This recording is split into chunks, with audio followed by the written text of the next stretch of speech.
It's Steven Dykman, one of our two undefeated players after day one, now battling for a top 8 berth, taking on Peter Ingram. Both players, Simic Urza. How fitting that our final Modern round comes down to this matchup, the deck that has defined Modern over the past few weeks.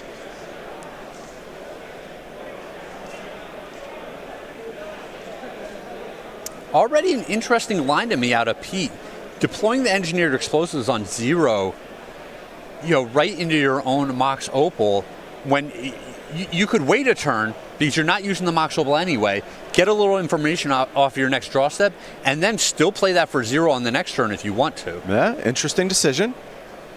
I suppose there's some vulnerability to like Metallic Rebuke, possibly. I was going to say that just screams of having a Metallic Rebuke in your hand. Yeah.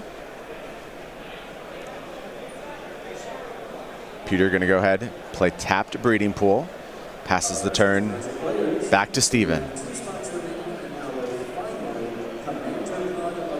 Scalding Tar in the play, going to go ahead, crack that.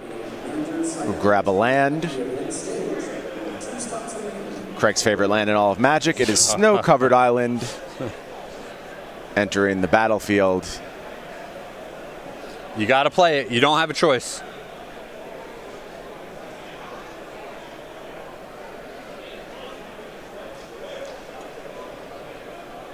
Snow-Covered Island is tapped. Arkham's Astrolabe, Craig's second favorite card in all of Magic. You get to see all of your favorites on a regular basis. How good does that feel? It's wild how my favorite cards are just the ones that are way too good. Always down here in the feature match area. So it's a little funny to me. We've seen Pete kind of set up for the potential to Metallic Rebuke from turn 1 on. And now Steven looks like he could be representing the same thing from the opposite side. It's Arkham's Astrolabe. Pete gonna draw Karn, the Great Creator, and this is the new addition to this deck. Both players packing 3 copies. Yeah, these lists they're not identical, but they're only 1 or 2 cards off from each other. Very, very close.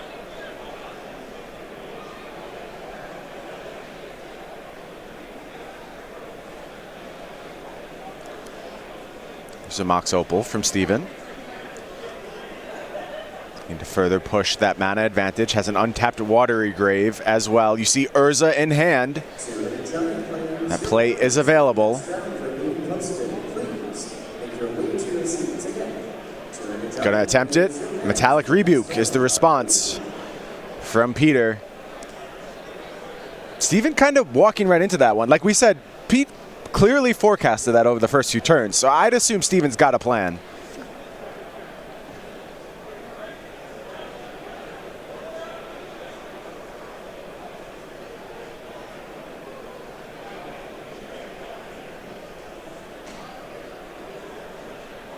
It's a Flooded Strand from Pete. And yeah.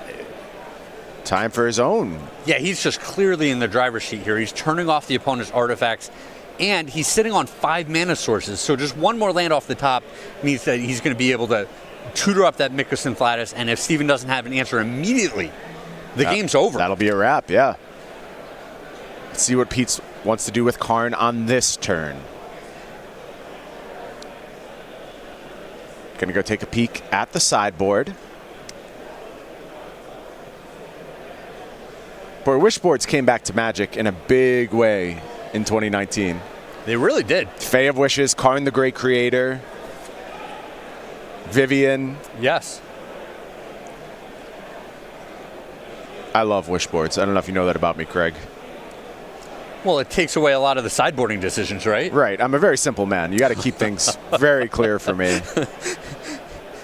Make my sideboard as small as possible. Thank you very much.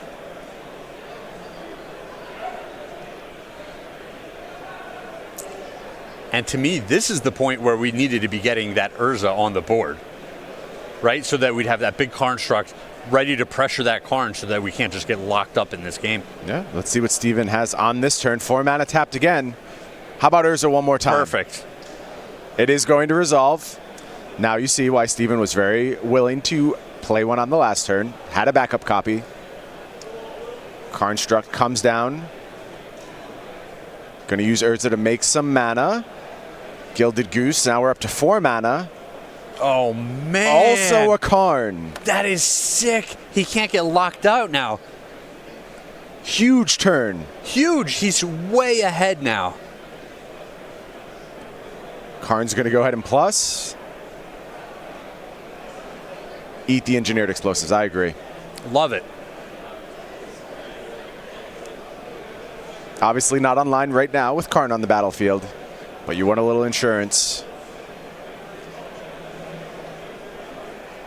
Now the turn heads back to Pete. Uh-oh. That is a lot of Karns in his hand. Pete is Karn flooded. Karn rich. Yes. Well, that's one way of looking at it. That's an optimistic way of looking at it, Craig. It is a silver golem, right? Yes. Yeah, he wishes he could melt that down right now, trade it for something else. Yeah, cash it in. Yeah, he's got plenty of Karn as it stands.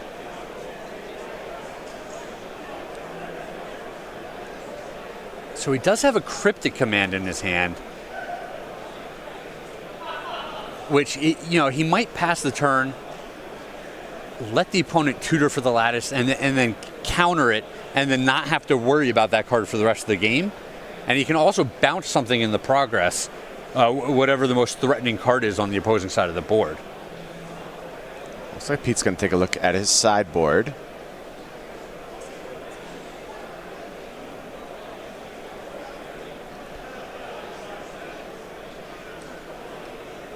Usual suspects hanging out in Pete's sideboard. Well, an ensnaring bridge is kind of interesting because I guess that wouldn't do a lot. Eventually, each player would just draw. If a Mycosynth Lattice gets played, they each have a Karn, so neither of them can use their mana for anything. Mm-hmm. But eventually, they just draw enough cards in their hands where you're not locked up by the ensnaring bridge anymore. Right. And Pete just going to plus, pass the turn back to Steven.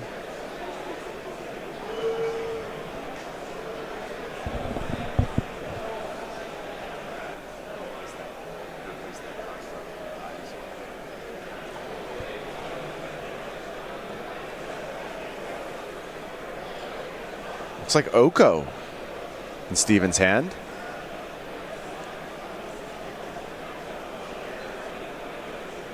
Definitely want to note, Urza not shut off by Karn, still has access to mana by tapping those artifacts. If he chooses to do so, does Steven. Yeah, the second Urza just huge.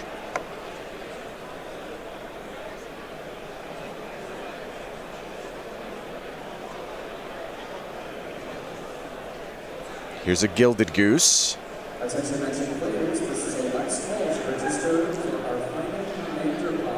It's going to bring a food with it. That Matthias Hunt construct getting ever larger.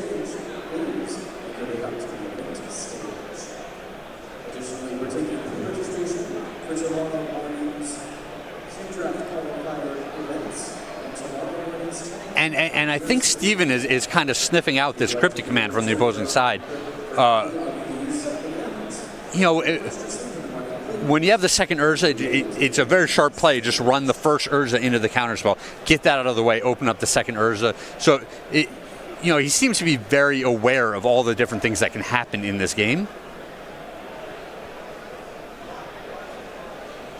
Yeah, playing things a little slower here. Just going to take out that Mox Opal with the Karn. Well, I like this. He's way ahead, and he's saying, how do I lose this game? Maybe by getting too far ahead of myself. That is often the correct question to ask. How do I lose this game? Yeah, he's saying, I'm going to force Pete to do something first. Yep. Pete's going to have to tip his hand, and then I'm going to be able to make high-impact plays and close out the game from there. Yeah, and the construct going to go down to 4 loyalty. Once again, if you believe that you have made the top 8, please make sure to stick around. We will have the top 8 players meeting following the conclusion. Looks like Peter wants to take an action here. A little fetching. Just finds basic island.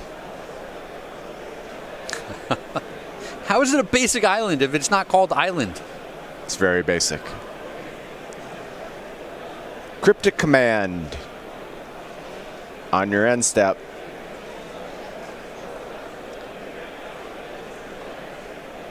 All right, Pete, what's the line here? We're bouncing something.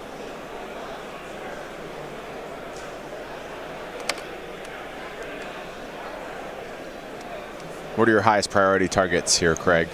Thinking about bouncing that Matthias Hunt token?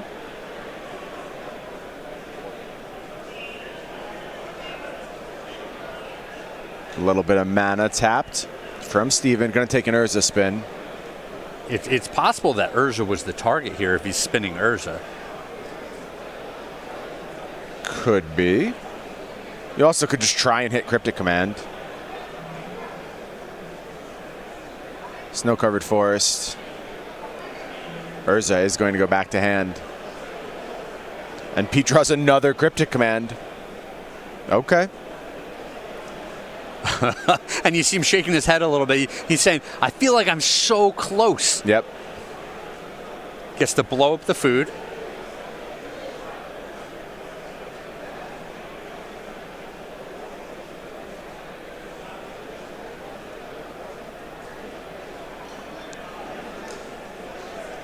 Turn headed back to Steven now.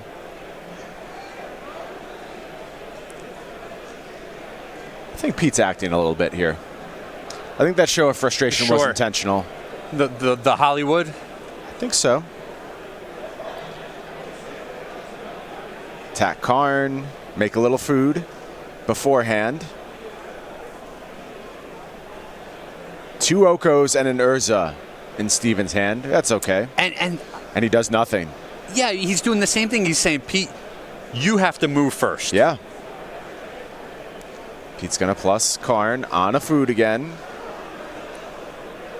Just passes the turn.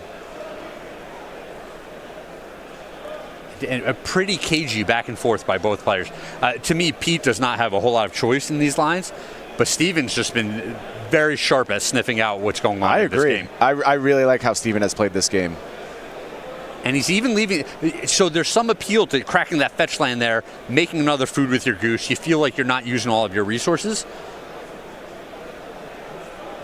Oh, that fetch land can represent Mystic Sanctuary as the game goes on. Exactly. There might be more important things as this game progresses forward. And now Steven has won the Karn War.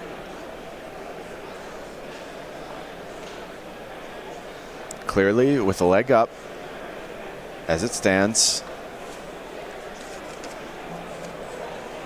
Yeah, and he just pluses and passes again. So patient.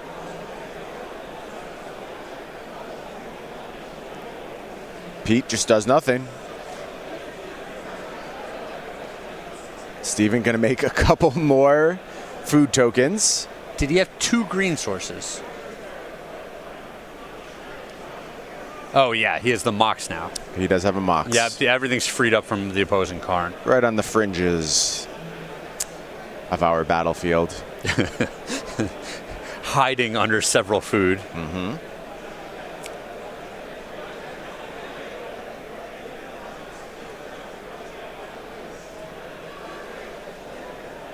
It's funny, these sideboards, there's no bait spell that Steven can tutor up. You know, there's just like Mikus and Thladis as this big haymaker, right, and then a bunch of cards that are good in other matchups. Right. So normally you'd be like, all right, Karn has 1,000,000 loyalty. We're going to tutor for something. Figure out if that resolves. If it does, great. It's just a little more pressure on the board. If it doesn't, we've gotten a counterspell out of the opposing hand. But there's nothing of impact in the sideboard for him to go looking for.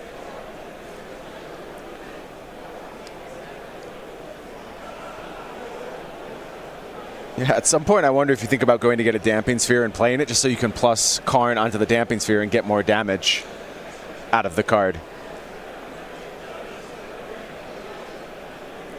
It's time for Pete to make a move. That move's going to be Cryptic Command on the Matthias token. Yeah, I think he didn't have a whole lot of a choice here. And another interesting line for Steven. He has the opportunity to cash in a food to deploy the other Oko if he wants to. And save the fetch land for later. He's just going to go ahead and fetch Island here. So still has to cash in a food if he wants to play the Oko.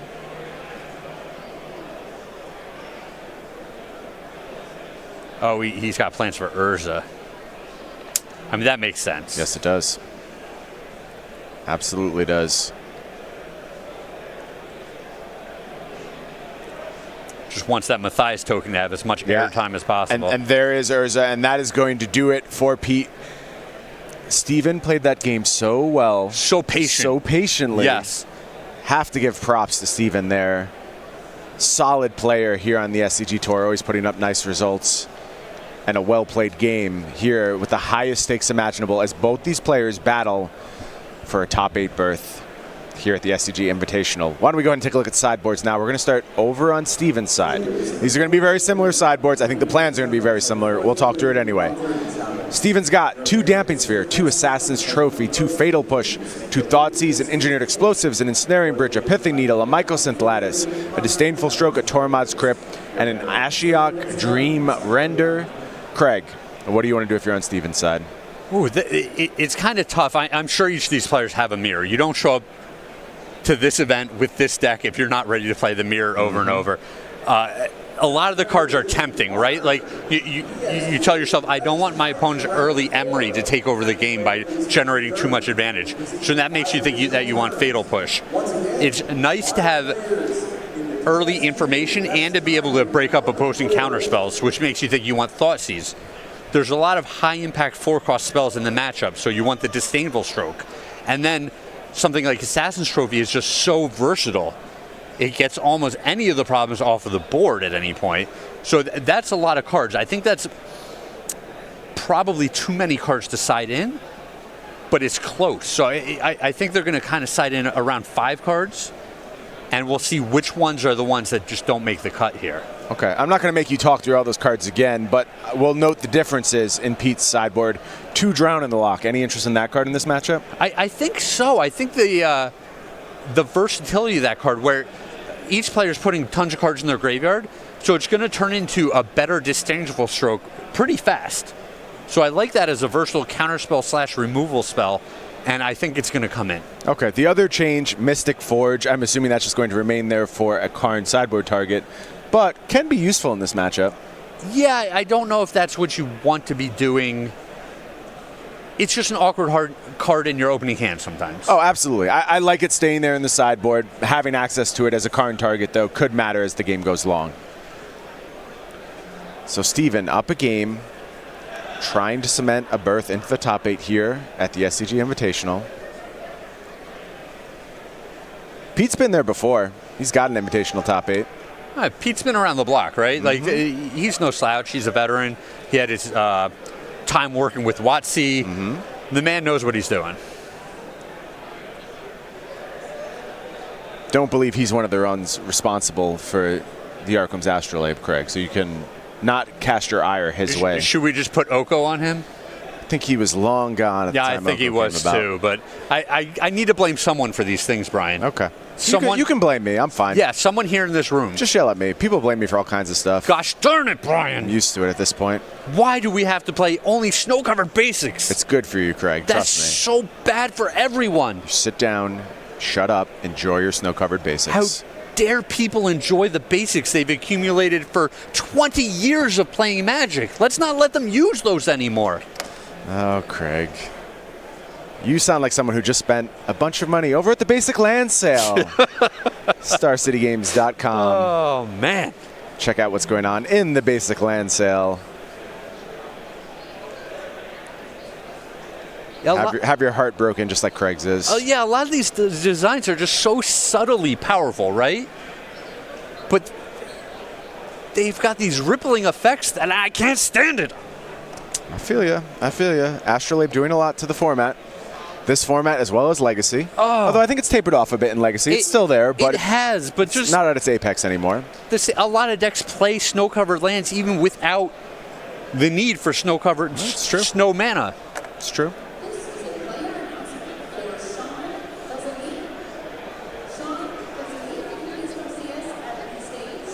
Snow-covered island is the play for Peter Ingram. Arkham's Astrolabe, just how Craig likes to start his games of Magic.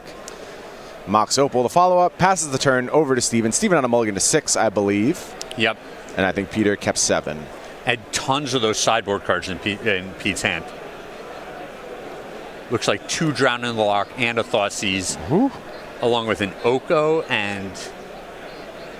We got any more lands in there, Craig? And an Urza. We got any lands? No lands right now. Okay. That frightens me. So, yeah, he could get really jammed up here. Yeah. If he just draws spells, another cheap artifact will turn on the Mox Opal, which is some progress. Here's a Gilded Goose. This is a big draw. It's another Urza. Uh-oh. And he's just passing. He's not even thought seizing here. That is not good for Peter Ingram.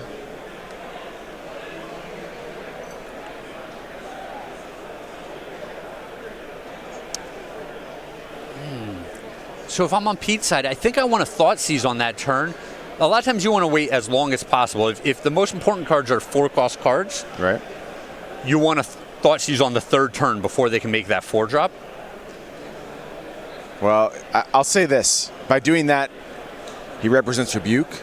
Sure. That's worth something. But with what's in his hand, I think you want to thought seize there, and then it leaves your Drown in the Locks more effective moving forward. You put another card in the opposing graveyard. Oh, you're right.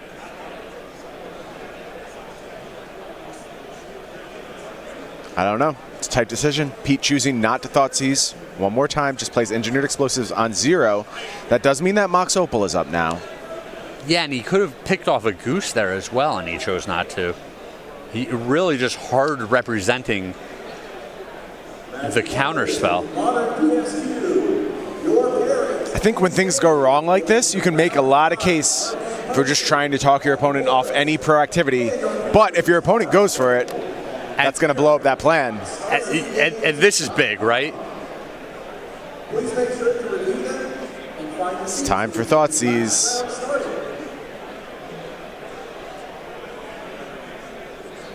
You're thinking about drowning there. It was an option, right? It was an option. An interesting line from Pete.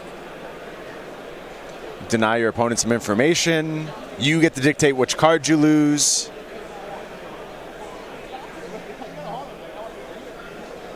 This way you can still counter any 2-mana spell that Dykman may cast. Can only take one of those Drown in the Lock. And if he's got a fetch, you can counter any 3-mana spell.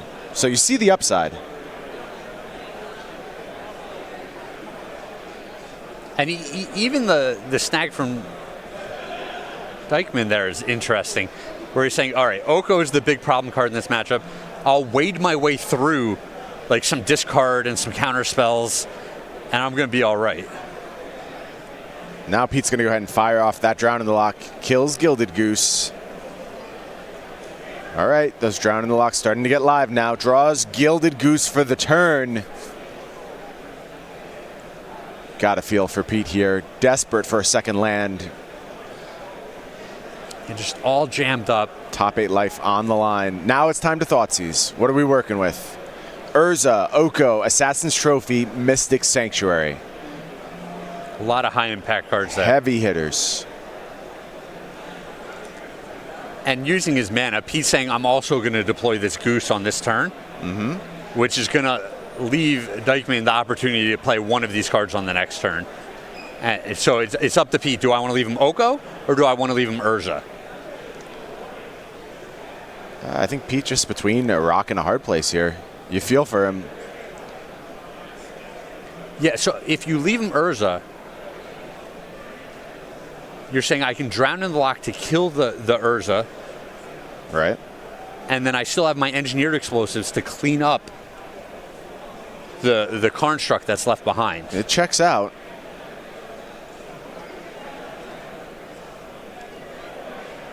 But at some point, you got to start doing your own thing, Craig. And Pete not doing any of that thus far. Yeah, and spending your next turn to kill Urza and your turn after that to clean up the construct means Dykman has a lot of draw steps in there where you're going to find another high-impact card. Sure. And there are many. But on the flip side, it's not like Pete has a lot of options here. He doesn't have, like, tons of mana where he can just make all these different decisions and decide how to use his cards. No, absolutely. And my analysis of Pete's play, definitely not meant to be a criticism. Like I said, I think he's just between a rock and a hard place. 100%. Before we begin, as a reminder, please make sure you are resolved he is in a spot where if he draws another land, he's sitting on 4 mana then between the Goose, his 2 mana, his Mox Opal. He can deploy his own Urza. Yeah, pretty wild. So Steven's going to get a rebuy on that Thoughtseize via Sanctuary. Urza coming down. Brings Matthias with him. Follow-up Mox Opal. In the turn, heads back to Pete.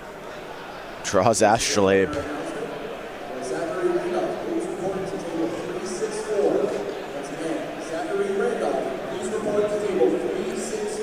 And it says a lot about this deck's resiliency that it's able to function on one land as well as it has in this game. Well, you like to talk about a lot of decks by the metric of actions per turn. Mm-hmm. Little APT. APTs, yep. And this deck has some of the highest potential APT out of all of the decks. As you predicted, Drown in the Lock, going to go ahead and target Urza. In turn, just heads back to Pete. Steven's going to draw that Thoughtseize. Assassin's Trophy as backup.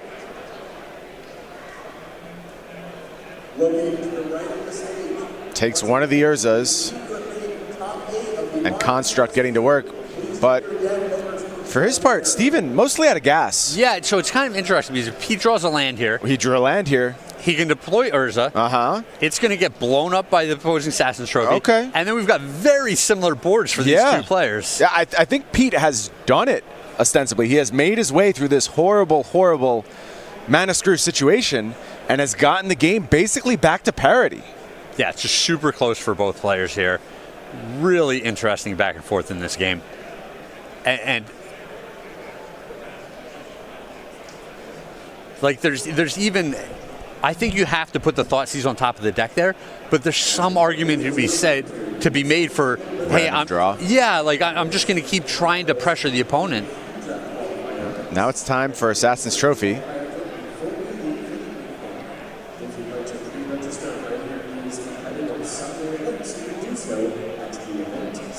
Pete going to get another basic finally, the hard way via Assassin's Trophy. Again, these boards are so similar. Arkham's Astrolabe is the play, takes the draw, had a little mana floating from the Urza. Nothing doing though, just going to pass the turn back to Steven. One card in hand now for each of these players, a freshly drawn one, and it's Karn for Steven. Big time draw off the top. Does he want to blow up the explosives? Is that the most dangerous card on the other side? He's thinking about the Mox Opal. Pinching the mana a little bit. It might be too late for that. Has Goose at the ready, but it is going to be Mox Opal. Turn passes back to Pete. What has Pete found with his 2 draws? Cryptic Command Oko. Okay. Huge draw steps. So Steven was setting this game up to, Oh, wait, Mox Opal. Mox Opal. Okay. Slow down a little bit. Jeez, you're teasing me here. I could have sworn it was an Oko. I've seen too many Magic cards today. It is a Cryptic Command, though. That much I'm sure of. So Steven was setting this up to tutor for an Ensnaring Bridge next turn. Mm-hmm. And then the turn after that, he's setting himself up to lock the opponent out with a Lattice. But the Cryptic Command's just going to break all of that up. Drew another Karn, I believe, did Steven? Huh. I mean, we saw the diminishing returns that these Karns have in the previous game. You want one. You don't want two. Sure, but Pete cannot cast the Cryptic Command here, correct? Cannot. He only has 3 mana. You are correct. If Steven goes for this, I feel like he's good.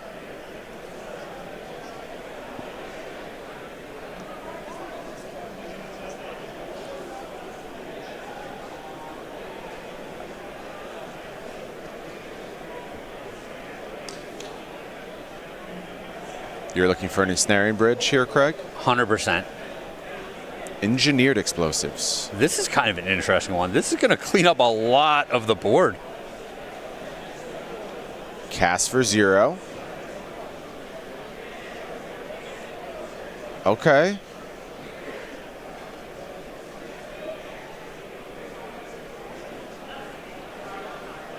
E versus bridge is very interesting. Yeah, I'm not sure this gets us a whole lot further. I mean, it will destroy that construct. So bridge would have been vulnerable to Cryptic Command for sure. Anything like Assassin's Trophy, a little problematic. Don't have the black mana right now though. Given the Karn shutting off the Astrolabe. And this board just got real clean. Pete says, don't forget that Mox Opal. And one of the downsides of this line is draws a 4th land. Blowing up your own Mox Opal makes it harder for you to lock someone up with Lattice. Yeah.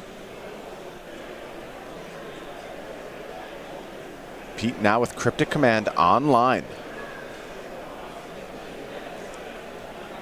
Karn and...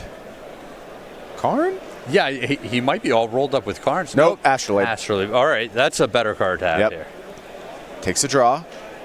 Urza. Okay.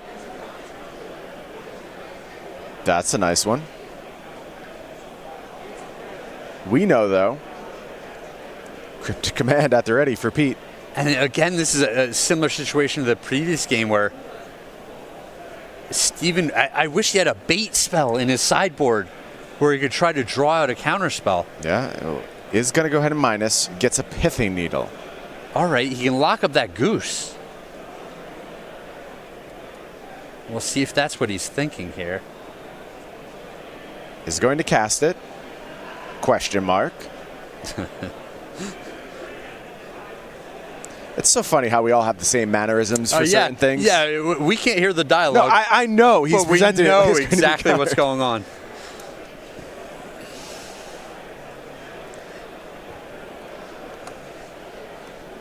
Pete's thinking.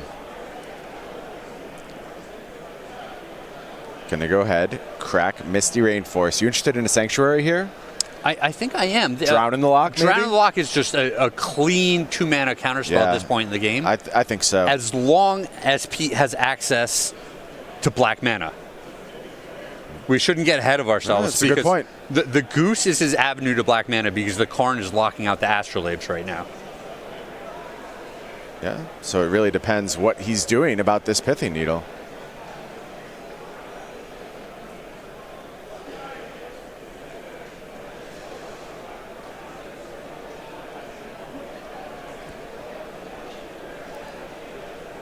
Pete's having to think about this Mystic Sanctuary. Looks like it's going to be a no-go.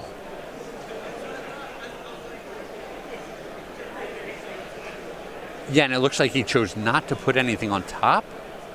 And now we're going to burn this Cryptic Command. Counter bounce.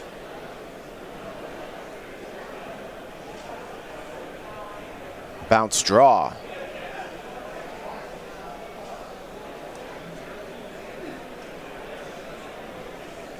Thoughtseize. Okay, so he put the trigger on the stack from the Sanctuary, targeting the Thoughtseize. Yep. And that needle's going to come down now and name Oko.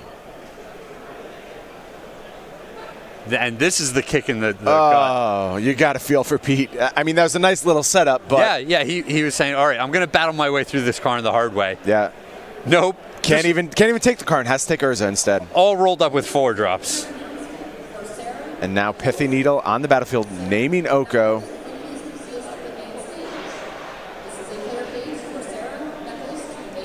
Steven going to go ahead and cast this Karn.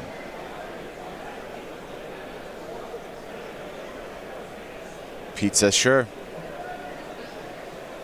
What do you want from me? Plus. Passes the turn back to Pete. Going to make a food with the Goose. Takes his draw. Bobble. I am Ron Burgundy. Oh, look at that very official sticker. Well done. Love the clarity.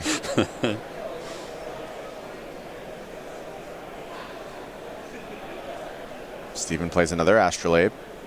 Draws from that. Another Astrolabe. Looks like it.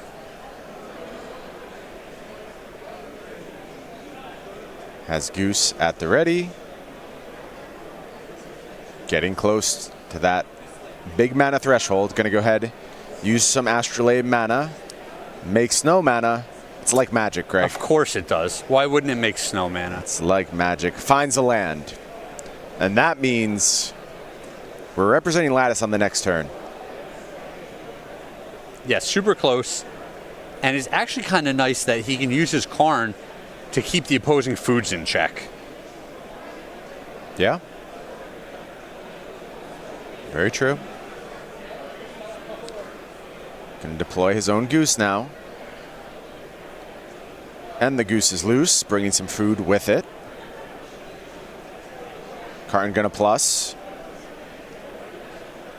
Target food? It looks like he chose not to target. Okay. What do you make of that?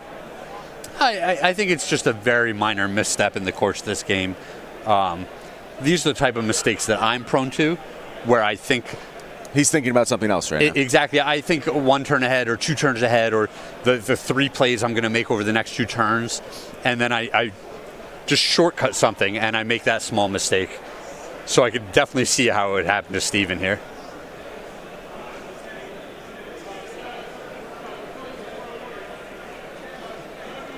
And Pete's doing this game again where he's saying, I'm not going to play my cards because it looks like I have a counterspell.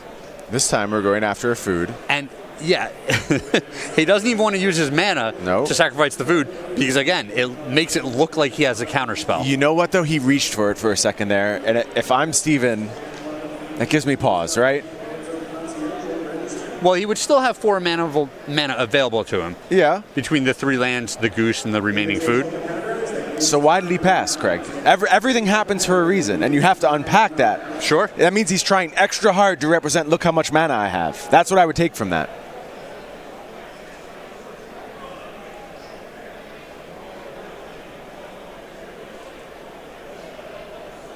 Karn slowly just ticking up.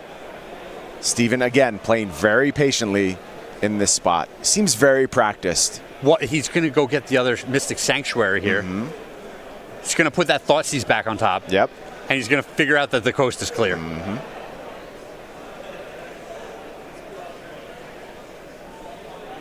There we see Thoughtseize headed to the top of the library. More food. Battlefield doing the typical Urza Battlefield stuff.